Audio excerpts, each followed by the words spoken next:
Another great article this week is from mindfulamazing.com. It's got its list of its top 10 guided meditations. I really enjoy it when people offer their top 10. It gives me an experience to tap into, what is exciting other people. I've actually stopped using guided meditations. I felt after the first couple of years, it played such an important role, especially in developing habit and routine. My preference is to do my meditations in silence. I set my timer and I just go. But there are so many guided meditations, so many apps at the moment that it really is playing a significant role in this boost of interest in mindfulness and people learning the mindfulness tools. The Honest Guys, YouTube, haven't listened to a meditation by The Honest Guys yet. But John Kabat-Zinn, a very good friend of mine, is known as the father of modern day mindfulness. His MBSR courses and his books since the 70s, what Oprah Winfrey reads, have really been the building blocks to this popularity of mindfulness today. And, and this video, his body scan meditation, is one that I've been using for many years. Okay, coming at number 3, Tara Branch. I don't believe it's Tara Brach without the N.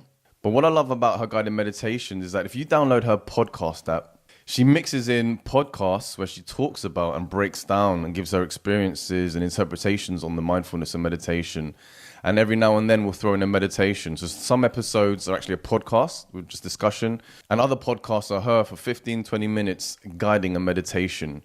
She has a wonderful voice. And again, I'm a big fan.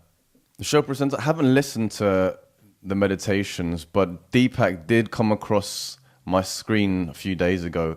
It's actually pretty amazing because he appeared on the Jimmy Fallon show, a late night show. And in the previous Mindful News episode we had Andy Puddicombe, the founder of Headspace, on the Jimmy Fallon show. Now we have Deepak. So 2 huge influencers in the meditation world have been on the most popular late time TV show, which is pretty incredible.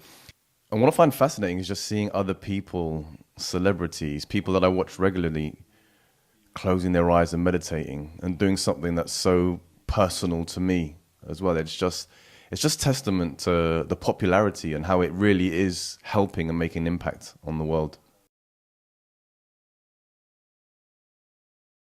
Headspace was the first app I ever used. I did the 10 days for free and immediately purchased the full package afterwards. It truly is an amazing tool to get into meditation. It's extremely science-based, lovely little animations. And Andy has a great way of talking, which is perfect for guided meditations. And the Calm app for me is one of my favorites. Again, what I love about it is not so much the guided meditations, but the background sounds. Just being able to, in my office or in my bedroom, hear the sound of a river flowing, or the sound of waves crashing against the ocean, or the sound of rain. These make for some really cool meditations, and so, thumbs up to that. If there are other meditations that you prefer or you recommend, put them in the comments below and I'll review them.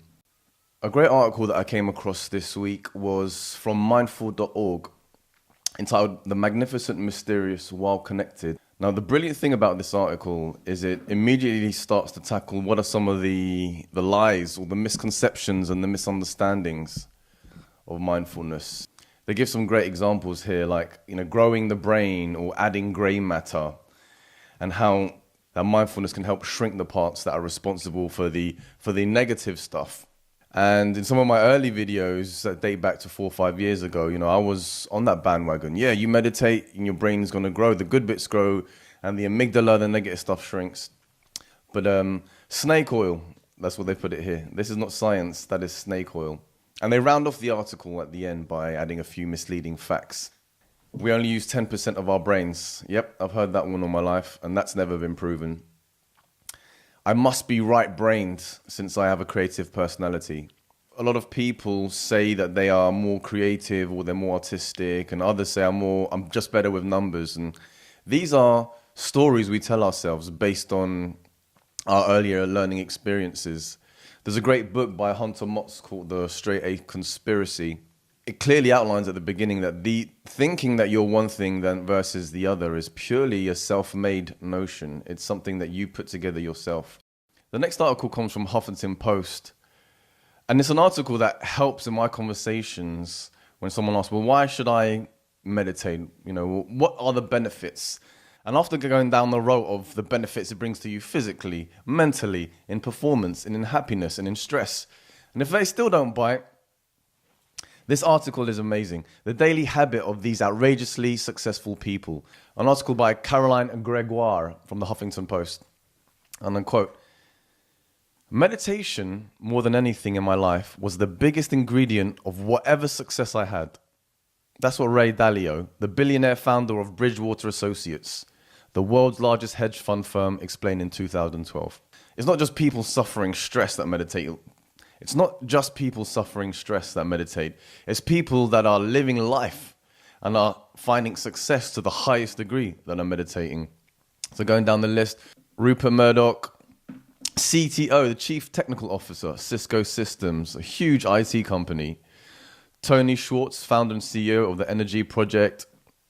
Ford Motor, Bill Ford, Executive Chairman of the Ford Motor Company. One of our favorites, Oprah Winfrey. And she's had amazing people like John Kabat-Zinn, Eckhart Tolle on her Super Soul Sundays. And she really is a huge spokesperson for meditation and mindfulness.